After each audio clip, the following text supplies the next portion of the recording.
Hello, everyone, and welcome to the Bowling University studio from the International Bowling Campus here in Arlington, Texas. This is the Profit Break. If you're joining us for the first time, welcome. We're glad you're here. Give us 15 minutes, and you're going to be well on your way to improving not only yourself, but your profitability. Now, you're probably often challenged with keeping up with the latest recreational trends in our industry, trying to determine what's the best use of your square footage. Making the wrong decision, it can be costly in both the short and the long term for your business. But fear not, you don't have to guess what to do next. Today's guest is going to help you make the best decision for your facility. David Wallace is the founder of Turfway Entertainment Management Group. David and the Turfway team have worked on over 90 successful projects throughout North America, helping operators just like you minimize risk, do it right the first time, and turn their dreams into a reality. David, welcome. Thank you for taking some time to be with us today. Hey, Bart. Thank you. I really appreciate this opportunity to talk to you and your everyone out there. Awesome. Well, hey, let's dig right in. I know you're going to be with us at Bowl Expo. It's going to be a great session, but let's share some tips with the viewers today. So let's start at 30,000 feet and talk about a little bit about a feasibility or market study. What is it and why do we need it? Yeah, great question. I mean, when we got in this industry, the consulting, about 13 years ago, and when we start talking to banks, underwriters, and investors, it's now, in today's world, it's essential for people to have a feasibility study. At a 30,000 foot view, it looks at the market, looks at the economic conditions of the market, looks at the current pricing in the market, what kind of challenges there could be, what you're looking to do, what the best opportunity is in the market for three things: highest revenue, profitability, and long-term sustainability of your new brand as you look to expand. So it sounds like a feasibility study is much deeper than just the financial performer, right? Is the financial performer a part of the feasibility study? I mean, because sometimes I hear those terms used interchangeably, but it sounds like they're very different.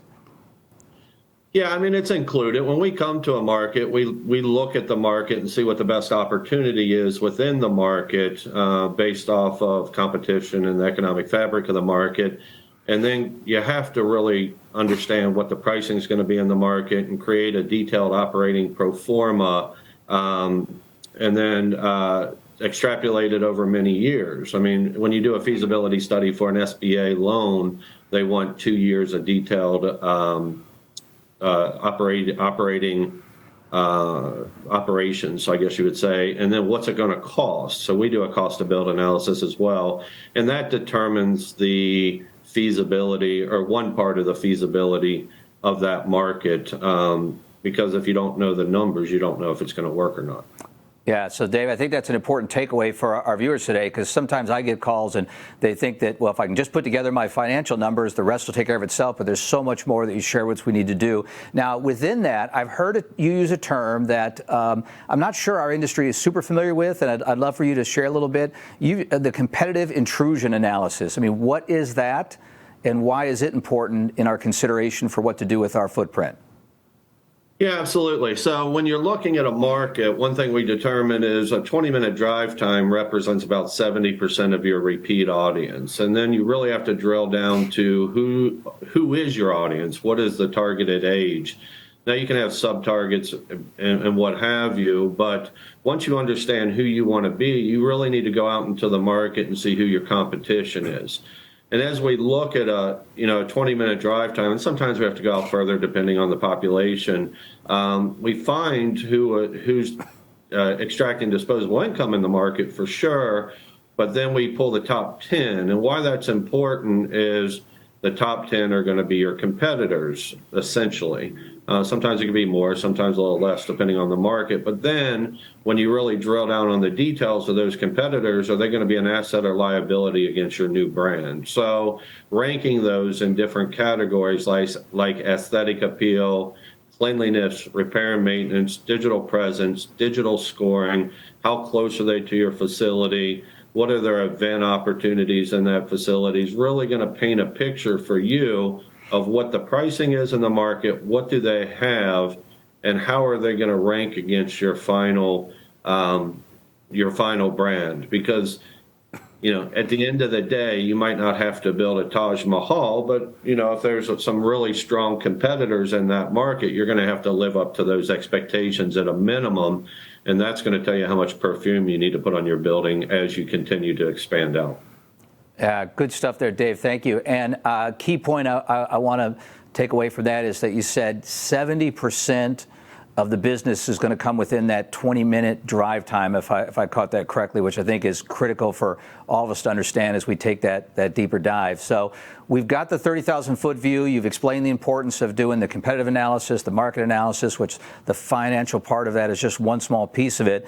Let's talk about trends. What are you seeing in the upcoming trends in building, modernizing, expanding the brand? Because many of our folks have an existing footprint, and they're trying to figure out what's the best use of that square footage.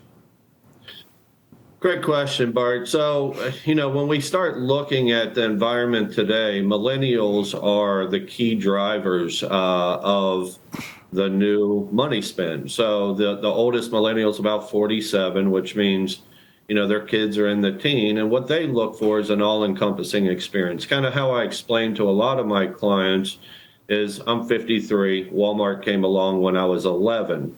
And then all the hypermarkets, Best Buy, and all these other groups showed up beyond that. Well, the kids today, even the millennials, that's all they know. So they get an all-encompassing opportunity when they go to these hypermarkets, so to speak. So they're looking for, and they're very socially engaging right now. It's not about the money. There's two things that are commodities in entertainment. It's time and money.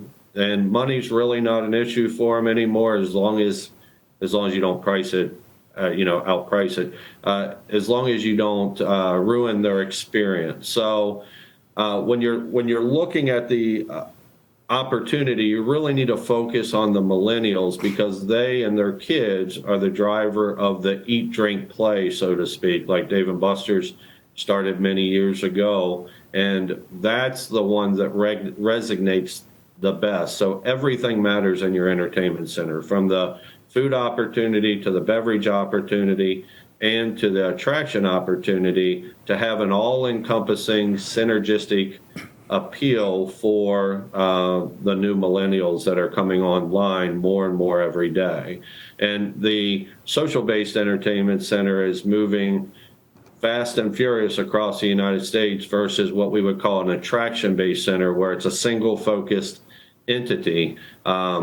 Those, if you think of like the Walmart and how many small pharmacies and grocery stores and retail stores have closed around them because they came on as the all-encompassing opportunity. We're seeing that move into the entertainment centers and bowling alleys very quickly. Now, I know you've worked with a lot of different types of projects all around the country, and I heard you mention food and beverage. Expand upon the role food and beverage is playing in this. I hear the term eatertainment, and what role do you see that playing going forward?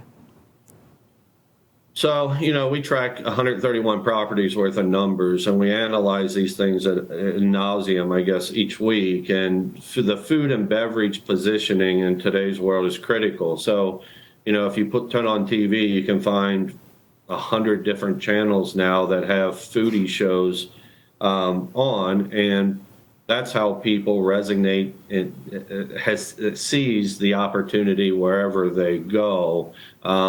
So when you start looking at food and beverage, there's different types of food and beverage. You got snack bars, you got quick casual, and you have full service opportunities. And one might work in your property with labor going up so much, you might have to deviate to another opportunity versus full service. But it is critical, even to the point now where dining has positioned itself right on the bowling lane. So the old school, you go up and say, I want a bowl. You go to a counter, they tell them how many games, or by the hour, you buy the shoes, and then everyone goes to the lane. Mom leaves to the snack bar, comes back. Dad leaves to the bar, comes back. Little Johnny goes to the vending machine, comes back. So you're displacing two things, cash and time.